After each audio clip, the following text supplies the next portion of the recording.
So doctor గారు అంటే ఇప్పుడు మనకు న్యూమోనియాకు వ్యాక్సిన్స్ వచ్చినాయి కదా! సో ఈ వ్యాక్సిన్స్ ఏసుకోవడం ద్వారా మనకు జీవితాంతం న్యూమోనియా రాకుండా ఉండే అవకాశం ఉందా? ఈ వ్యాక్సిన్స్ ఎవరికి అవసరము? ఎప్పుడు ఏయించుకోవాలి? ఒకటి ఏమంటే మిస్కన్సెప్షన్, ఈ vaccines any chronic lung disease ఉన్నా, ఓకే. ఆస్తమా కానివ్వండి, కిడ్నీ ప్రాబ్లం ఉన్నా, హార్ట్ ఫెయిలియర్ ఉన్నా, సో ఎనీ ఇమ్యూనిటీ తక్కువ ఉన్న స్టేట్లో వ్యాక్సిన్స్ కంపల్సరీ తీసుకోవాలి.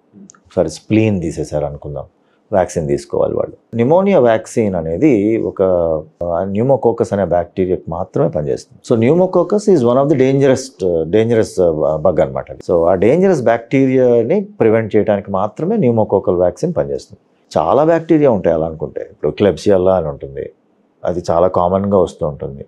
ఆ క్లెబ్సియల్లాని కవర్ చేయదు ఈ న్యూమోకోకల్ వ్యాక్సిన్ అనేది. సో న్యూమోకోకల్ వ్యాక్సిన్ ఓన్లీ న్యూమోకోకస్ని మీదే పనిచేస్తుంది.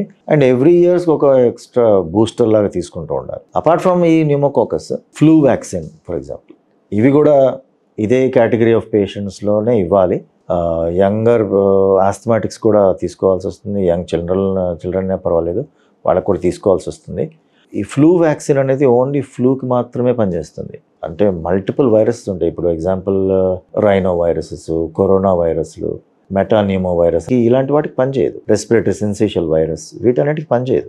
Influenza is a devastating disease, flu అనేది. సో అందుకని ఫ్లూ వ్యాక్సిన్ ఇంపార్టెంట్. న్యూమోకోకస్ అనేది వెరీ సివియర్ డిజీజ్, అందుకని న్యూమోకోకల్ వ్యాక్సిన్ ఇంపార్టెంట్. సో ఈ రెండు అట్లీస్ట్ తీసుకోవాలి. మీరు తీసుకునే అదే మందులు, అదే నాణ్యమైన మందులు మెడ్ ప్లస్ బ్రాండ్స్ పై సగం ధరకే.